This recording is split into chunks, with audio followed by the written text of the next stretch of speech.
Hello, I'm Bob Ryan, and welcome to the Friday, September 19th Sports Buzz. Thanks for watching. Title this week is Tumbling Down.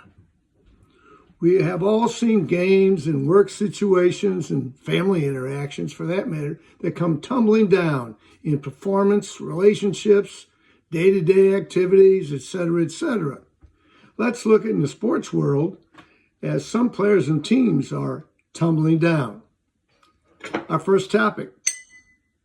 The Atlanta Braves had a severe tumbling down this year as they hold a miserable 65-83 record.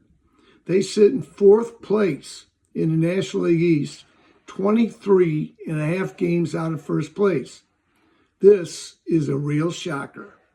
They've held a winning record every year since 2018, and that's about the duration of a player's career, with six consecutive NL East championships from 2018 to 2023.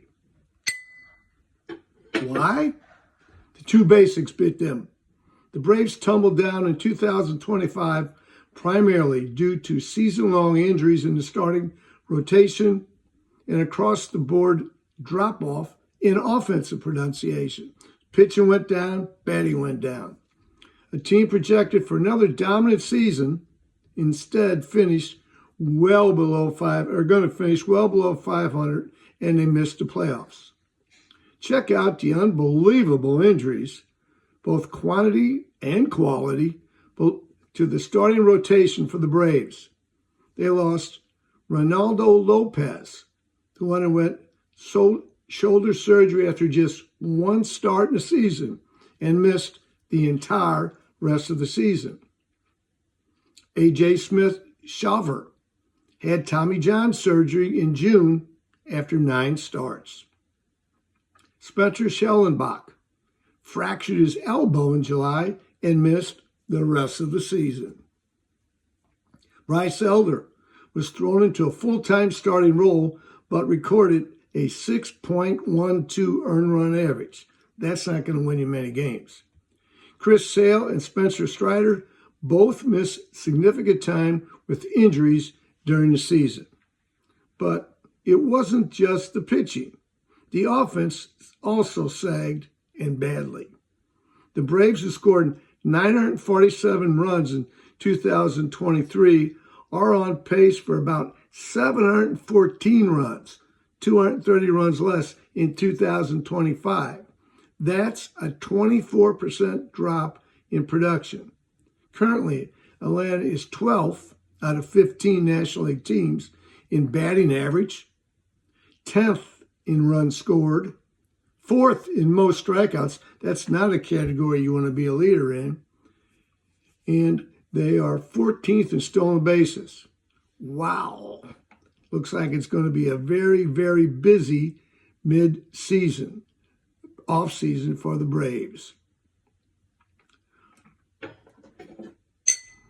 Over the last 30 days, several St. Louis Cardinals batters have not seen their batting marks come tumbling down. Instead, they've gone up. For example, Ivan Herrera has 6 home runs, 15 RBIs, and an OPS of 839 with 2 stolen bases. And he's best or tied for the team lead in the last 30 days. Neither has William Contreras slipped off. He has been second best this time frame and probably all season, even though his catching techniques were faulty, which is unimaginable to me. He's been in the major league so long, but his catching techniques were not very strong at all. So his batting marks have been consistent, though.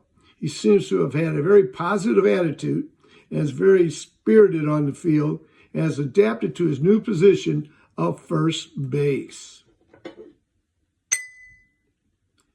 While the Cardinals and their fans have been frustrated with some of their young players for not producing, there is a controversy about one of them particularly. It's Nolan Gorman.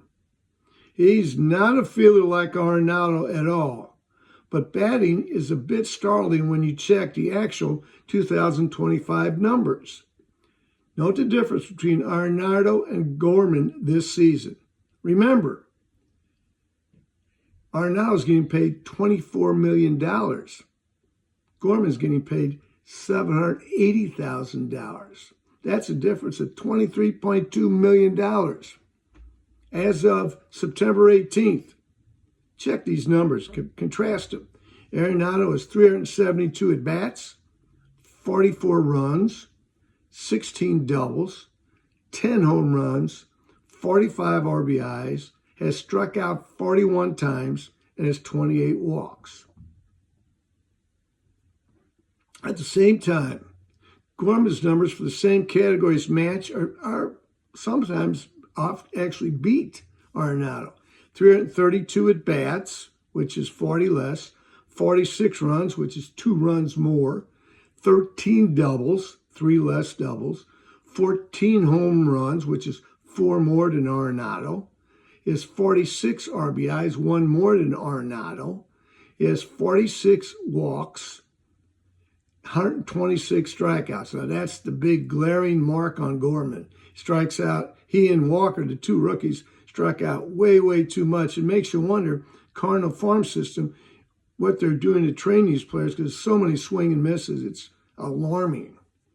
Now, all of these attributes for Gorman, he's at 3% of Arenado's salary.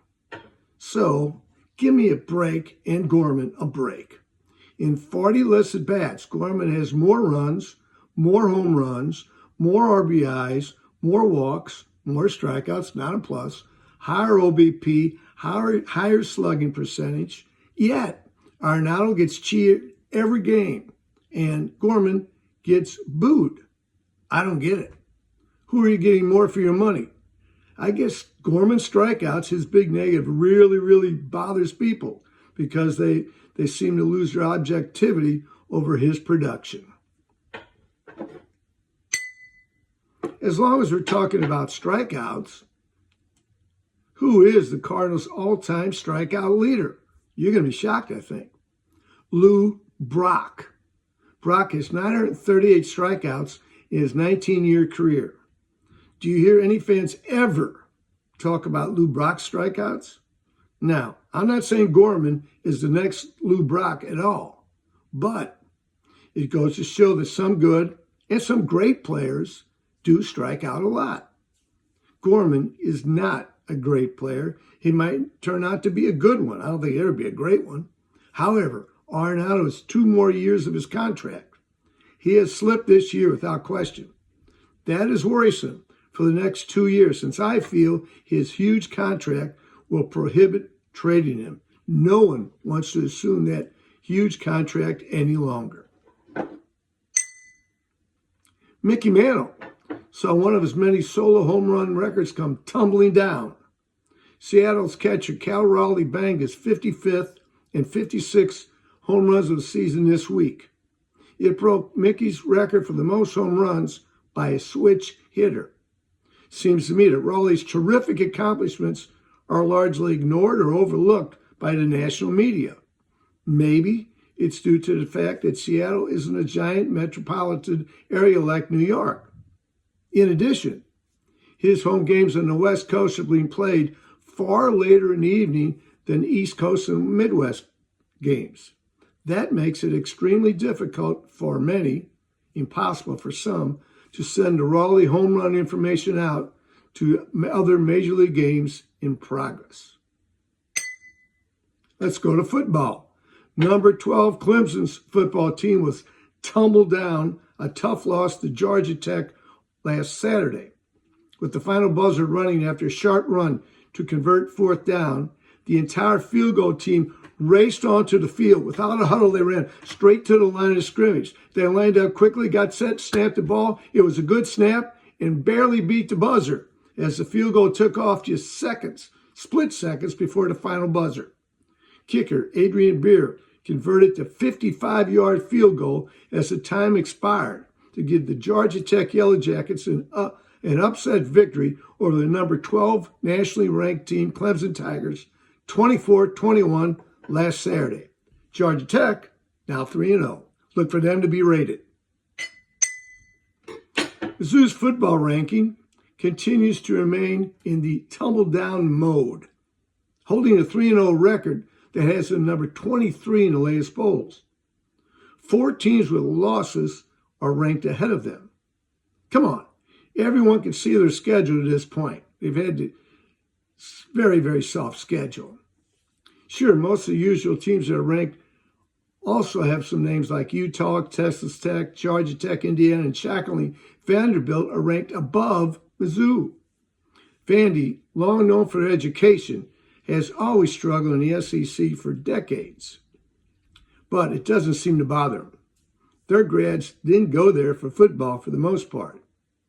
On the other hand, Notre Dame, who hasn't even won a game yet, holds an 0-2 record in a 27-24 loss to Miami, and Miami's ranked number 10, and a 41-40 loss to number 16 ranked Texas A&M.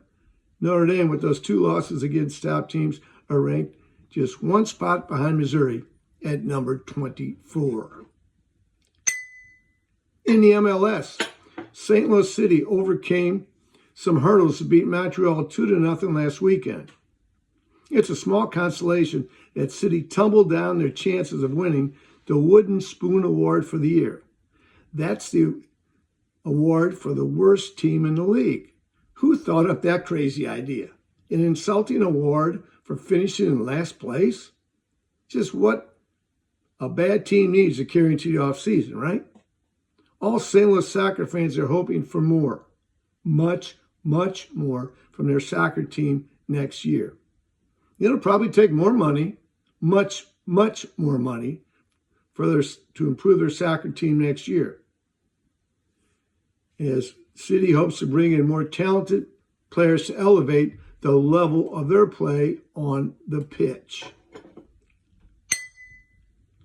When rookies reach the Major League Baseball level, they start with a hot hand at the plate. Then Major League pitchers pay more attention to them, their habits, their strengths, their weaknesses, and their performances. And often then their performances tumble downward. As a result, the new hitters often suffer as they adjust. Now, some young hitters never adjust, and their time in the league is short and sweet. For the last 14 days as a team, the Cardinals, who play many young players daily, hold a 5-7 1-loss record. They hold a .226 batting average as a team, 43 runs in the last 12 games, which is 3.58 per game, 29 walks, and here's the part that really hurts, 113 strikeouts. As the end of the season approaches, I'm sure that the players are looking forward to the end of 2025 and a fresh new start in 2026. Moving on. One of the factors that led to the Cardinals tumbling downward in the standings was the Marcell Ozuna trade on December 14th of 2017. Brought in from the Marlins in 2018 with the expectation of being a big bat for the lineup, as he held a .312 average, 37 home runs, 124 RBIs in 2017 for Miami. The Cardinals traded a key duo of promising young pitchers, Sandy Alcantara, Zach Gallen, Daniel Castano, and Magnolia Sierra, an outfielder. Sierra and Castano faded quickly. About half the prospects actually do fade quickly, in my opinion. However, Alcantara and Gallen are still in the MLB, although towards the end of their career now. Alcantara's posted some really fantastic pitching numbers in his career, but playing for the Marlins, who don't win many games, don't get much attention. Until this year, they've seldom tasted the 500 waters. Alcantara, meanwhile, had a record of 50-67, which is very tricky considering it sounds kind of stinky, but he's on a horrible team. And also, the other stats tell you the skill level of this pitcher. His lifetime earned run average is 3.65. His best seasons were between 2020 and 2022. During those 3 years, he posted these fantastic ERA numbers: 3.0, 3.19, 2.28. Wow. Think if he'd been our ace in St. Louis in those years, what he would have meant as the ace. Meanwhile, we look at Gallen, who was traded by the Marlins after Marlins got him from the Cardinals to the Diamondbacks in his first year. He has posted 4 different years of having an earned run average under 3.0. His 65-51 win-loss record speaks for itself. Along with Wainwright, if you put Alcantara and the other Gallen, we would have had a tremendous threesome to start the rotation. It would have really been something special for the Cardinals, and they wouldn't be sloshing their way through these very tough, difficult years. On the other hand, in his first year as a Cardinals got Marcell Ozuna. Ozuna hit close to his lifetime average of 280. After that 280 year was a 241, a career low at that point of his career. He did produce some power at the plate with 52 home runs in back-to-back RBI years of 88 and 89. However, his fielding in the outfield, to me, was the worst, or one of the worst, I've ever seen a Major League outfielder. His judgment of flies seemed not to be very accurate. His arm was erratic. I think he was just a very, very poor outfielder. Maybe he had eye issues. I don't know, because he didn't seem to be able to judge fly balls very quickly or effectively. Just think if the Cardinals had passed on that one trade, kept Alcantara and Gallen, they would have been stalwarts in the rotation for a sizable number of years. Still not tumbling down from their usual top spot are the LA Dodgers. The Dodgers seem to have overcome an unusually high number of injuries to their pitching staff. Take a look. There were season-ending injuries to Evan Phillips, who had Tommy John surgery, Tony Gonsolin, who required a flexor tendon repair and internal brace procedure for his elbow. Gavin Stone missed the entire season, recovering from a surgery performed in March. River Ryan missed the season while recovering from Tommy John surgery in August last year, 2024. Several other Dodger pitchers tumbled down due to significant injuries or related absences throughout the 2025 season. Check this list of Dodger pitchers. Roki Sasaki. This prize off-season acquisition landed on the 60-day DL in May with a shoulder impingement. Then his return was delayed by a calf injury suffered during rehab. Been pretty much useless all year. Roki Sasaki. The prize off-season acquisition landed on a 60-day IL in May with a shoulder impingement. Then his return was delayed by a calf injury suffered during a rehab. Tyler Glasnow was out for more than 2 months with right shoulder inflammation. Brusdar Graterol, a shoulder issue suffered in 2024, kept him on a 60-day IL for most of this season. There was not much expected in return. It was a wasted year for him and LA. Blake Trinan. He missed 3 months with a right forearm tightness at April, May, June, and July. Clayton Kershaw, the veteran, made his season debut in May after starting the year on the injured list following left toe surgery. That's kind of a new one for me. Hyun-Sung Kim went on the IL in July with left shoulder bursitis. That usually comes from overwork. Of course, the pitchers weren't the only Dodger players on the IL in 2025. The injury list continues with injuries to field players like Will Smith. The all-star catcher was placed on the 10-day IL in September with a right-hand contusion. Third baseman Max Muncy had 2 separate IL stints in the second half of the season for a knee bone bruise and an oblique strain. Another DL participant was Tommy Edman. We're familiar with that name, starting his career at the Cardinals. The infielder-outfielder battled persistent ankle inflammation and sprains throughout this 2025 season, twice landing on the injured list. Bringing up Tommy Edman makes us want to maybe kind of look back at what he did. He struck it rich when he signed a 5-year contract with the Cardinals for $74 million back in 2021. But seeing his contract runs out this year for the Dodgers. 30-year-old has tumbled down in 2025, his 7th MLB season. Currently, his batting marks don't make the Dodgers very happy. They're .229 average, 12 home runs, 47 RBIs, and his 323 at-bats. He'll probably move on, as they say, in other words, they'll dump him, after this season. Yet, despite all these injuries, the Dodgers are still in first place, holding an 85-64 record, which is 4th best in the major leagues as I write this. I'm not asking you to get out the pity flag for them at all, but rather to give them some credit for adjusting to an ever-changing roster throughout their season.